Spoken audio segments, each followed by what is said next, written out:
எதுக்கு வந்தா நீங்க அங்கன்னு போயிருக்கீங்க. உள்ள போயிருக்கீங்க.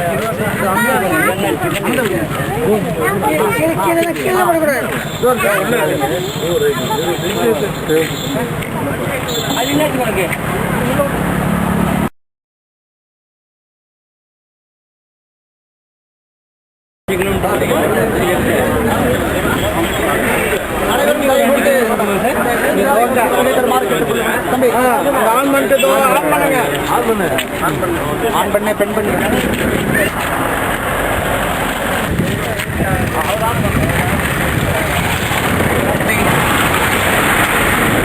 தொண்டை மண்டலத்தினுடைய நடுநாட்டிலே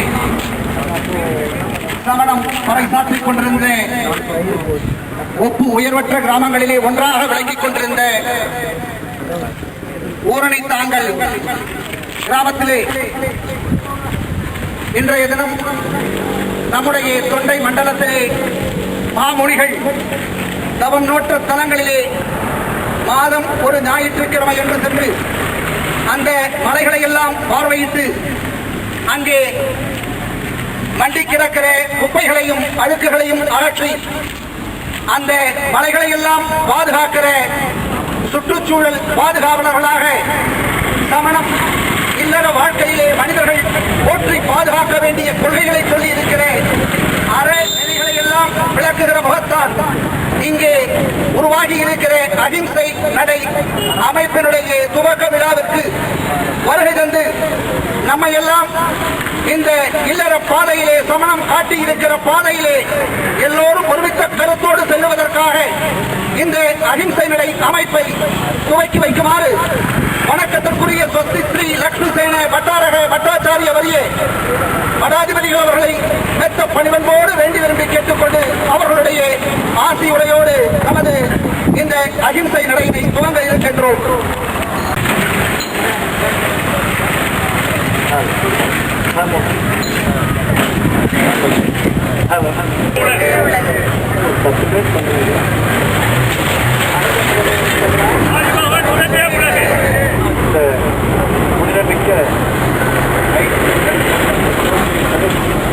நாங்கள் மிகவும் மகிழ்ச்சி அடைகிறோம், பெருமை பெறுகிறோம், உதவி செய்கிறோம்.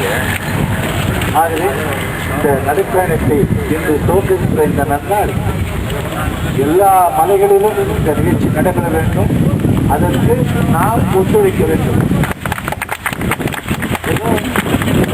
சவால் போட்டால் நாம் எதுவும் அப்படின்ட்டு நினைக்கக்கூடாது. ஆனால் அந்த மாதிரி நினைச்சு வரல. இந்த வந்திருக்கிறவர்கள் அனைவரும் தன் மனதையும் மொழியினாலும் உடலினாலும் அர்ப்பணித்துக் கொண்டு இங்கே வந்திருக்கிற அனைவரையும் நீங்க பார்க்கிறோம். இந்த நடைபெறும் வெற்றி பெற ஒத்துழைக்கிறோம். இன்றைய நீங்களுக்கு நாங்கள் நிற்கின்றோம்.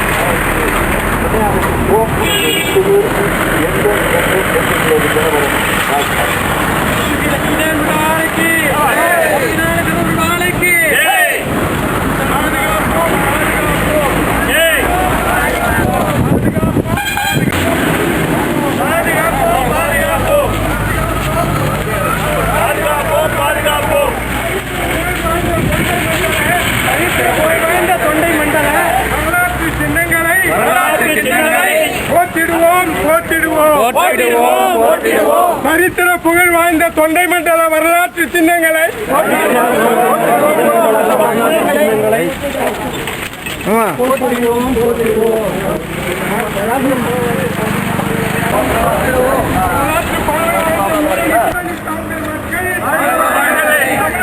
பாதுகாக்கும்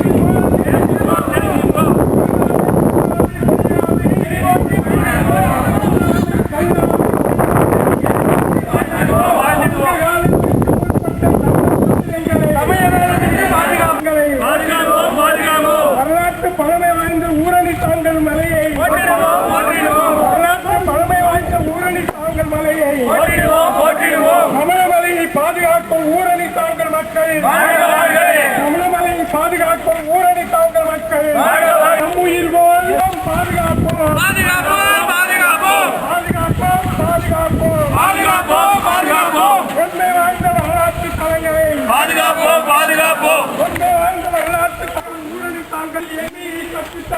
சமணம் வாழ்க வாழ்கவே, சமணம் வாழ்க வாழ்கவே. எல்லா உயிர்களையும் நம் உயிர் போல் நேசிப்போம் நேசிப்போம், எல்லா உயிர்களையும் நம் உயிர் போல் நேசிப்போம் நேசிப்போம். கொல்லாமை கல்லாமை பொய்யாமை கொல்லாமை கல்லா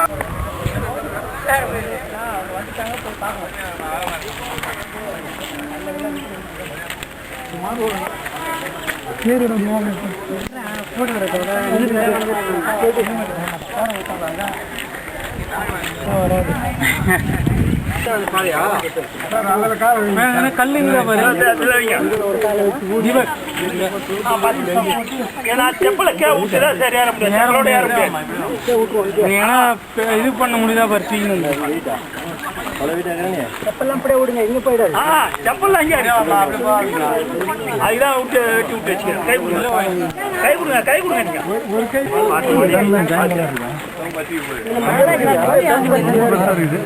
நான் காலைல வந்து உடனே பார்த்தேன், காலையில வந்து உடனே கேட்டு பார்த்தேன். அண்ணால போயிடுங்க, மேல போயிடுங்க.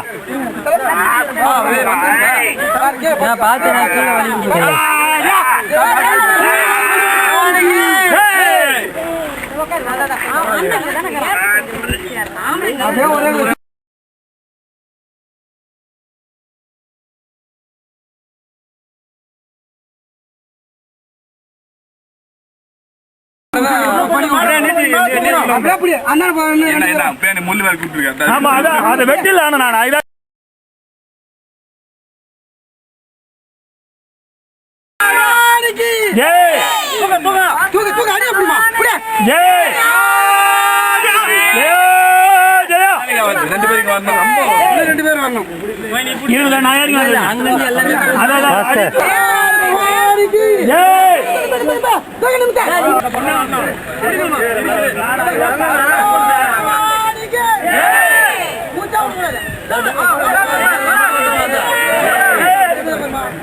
வழி சரியில்லாமையால் பெரும் பாறைகளை எல்லாம் அகற்றி வழி உண்டாக்குகின்றார்கள். ஒரு பெரும் பாறையை அனைவரும் அசைத்து அசைத்து படிக்கட்டாக வைக்க முயல்கின்றார்கள். அந்த பகுதியிலிருந்து மேலே ஏறுவதற்கு கடினமான ஒரு பகுதி உள்ளது. ஆகவே அங்கு ஒரு பெரும் பாறையை மிகவும் பிரயாசைப்பட்டு ஓரளவிற்கு ஒரு படிக்கட்டு மாதிரி அங்கு வைத்துள்ளார்கள். மிகவும் குறுகலான, ஏற முடியாத அளவிற்கு உள்ள ஒரு கடினமான பகுதி அது. இது ஊரணித்தாங்கலிலே மிக பழங்காலத்தில் அமைக்கப்பட்ட குகைத்தளம் ஒன்று உள்ளது. இந்த விழுப்புரம் மாவட்டத்திலே ஏறக்குறைய 34 இடங்களிலே நம் தவ முனிவர்கள் தவமடைத்த இடங்கள் உள்ளன, குகைகள் உள்ளன, கல்வெட்டுகள் உள்ளன, ஜம்பை முதலான இடங்களில் உள்ள தமிழ் பிராமி கல்வெட்டுகள் எல்லாம் உள்ளன. இவற்றையெல்லாம் நாம் பராமரிக்க வேண்டும், பார்க்க வேண்டும் என்ற ஒரு உந்துதலினால் பாண்டி சகோதரர் ஸ்ரீதர் அவர்களுடைய பெருமுயற்சினால் இந்த அகிம்சை நடை பயணம் இன்று துவக்கப்படுகின்றது. இது ஊரணித்தாங்கலிலிருந்து துவக்கப்படுகின்றது. ஊரணித்தாங்கல் மலை உச்சியிலே மிக பழமையான ஒரு குகைத்தளம் ஒன்று உள்ளது. அதை நோக்கித்தான் இவர்களெல்லாம் பயணிக்கின்றார்கள். மேலே ஏறுவது மிக கடினமான வழி. ஆகவே ஒருவருக்கொருவர் உதவி செய்து கொண்டு இப்பொழுது மேலே ஏறி வருகின்றார்கள். சிலர் நேற்றே வந்தார்கள், சிலர் காலையில் வந்து இந்த வழிகளெல்லாம் சீர்படுத்தினார்கள். நீங்கள் சொல்கிறது கரெக்டு தான்.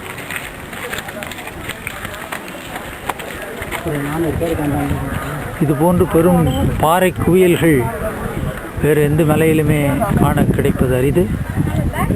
ஏற்பட்ட இடங்களிலே நம் தவமுனிவர்கள் வாழ்ந்திருக்கின்றார்கள், தவமிழைத்திருக்கின்றார்கள். அவற்றையெல்லாம் நாம் மறந்துவிட்டோம். இத்தனை கடுமையான வழி,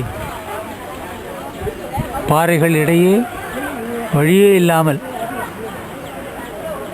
முயற்சி செய்து மேலே ஏறிக்கொண்டிருக்கின்றார்கள். இதன் உச்சியிலேயே தான் குகைத்தளம், அதிலே தவம் இழைத்திருக்கின்றார்கள். முனிவர்கள் அங்கு வாழ்ந்திருக்கின்றார்கள், முனிவர்கள் தவமேற்றிருக்கின்றார்கள். இதுதான் இந்த குகைத்தளத்துக்கு செல்வதற்கான வழியை பாருங்கள். குழந்தைகள் கூட சிரமம் பார்க்காமல்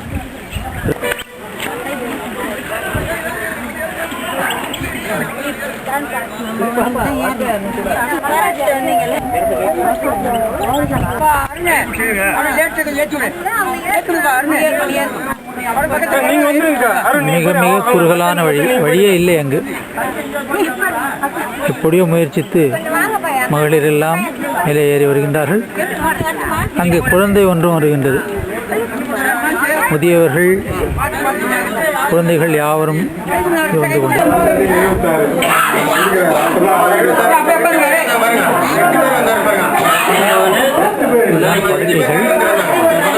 இந்த படுக்கைகளில் எவ்வாறு வர்ணத்தினால் அலங்கோலப்படுத்தியிருக்கிறார்கள் இதை நீக்குவதற்காக பெரும்பாடுபடுகிறார்கள்.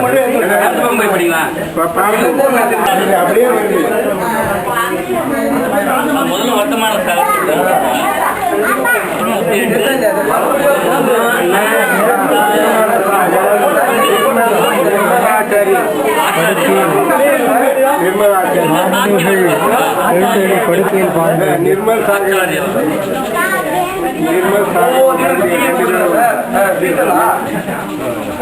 வரைந்தவருடைய குற்றமா, இதை புறக்கணித்தவருடைய குற்றமா, யாருடைய குற்றம்?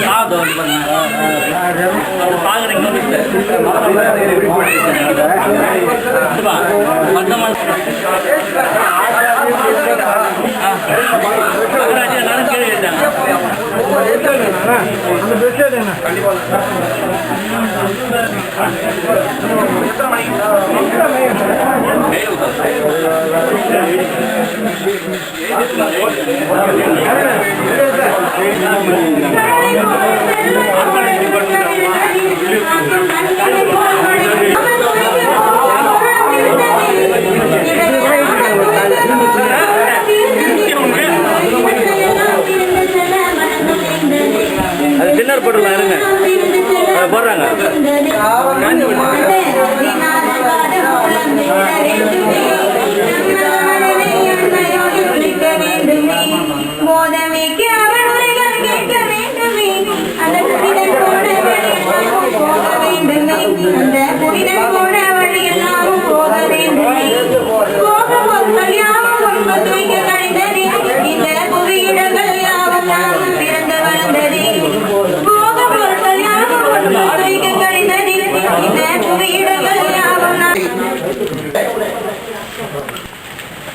இன்றைய தினம்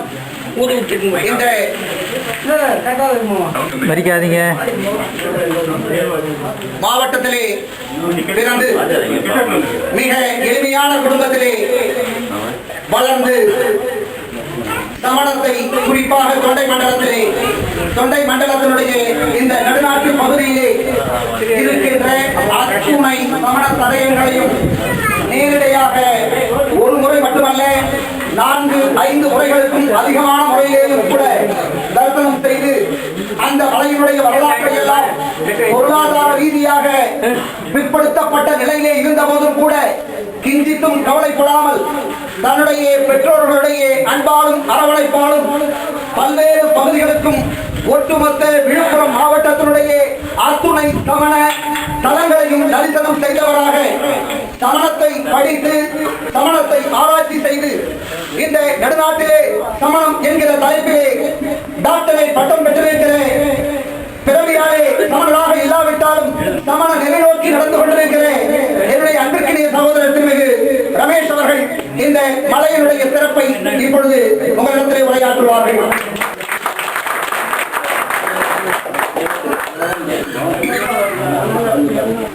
காலையில் பார்த்தவுடன் கொஞ்சம் பிரேமாக தான் இருந்தது. ஏனென்றால் இந்த பெண்கள் எல்லாம் ரொம்ப முடியாதவங்களாக இருந்திருந்தாங்க. இவங்களாம் அந்த மலையில் எப்படி ஏறி நம்ம கஷ்டப்படுறாங்க. உண்மையிலே அந்த துணிச்சல், நாமும் இந்த சமுதாயத்துக்கு எல்லாம் செய்ய வேண்டும் என்கிற அந்த வயதானமும் கூட அந்த உறுதியோட அந்த உங்களை மாதிரி இங்க வந்திருக்கிறவங்க பெரும்பாலும் இளைஞர்களை விட ரொம்ப புரிவல் தான் அதிகமா இருக்கீங்க. ஆனா இளைஞர்கள் மாதிரி நீங்க உள்ளம் உண்மையிலே இளைஞர் போல ஏறியது வட இந்தியாவை தழுவிய சமணம் தென்னிந்தியா மதனபாரத முனிவருடைய காலத்தில் இங்கே வந்தது. அவர்தான் விசாக முனிவர் என்பதை பாண்டிய நாட்டை அனுப்பி, அதாவது மதுரை பகுதியை அனுப்பி இந்த சமண சமயத்தை விரிவாக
அநேகம் இது ஆச்சாரியருடைய படுக்கையாக இருக்கலாம் என்று கருதப்படுகிறது. இது மொத்தம் 17 படுக்கைகள் உள்ளன.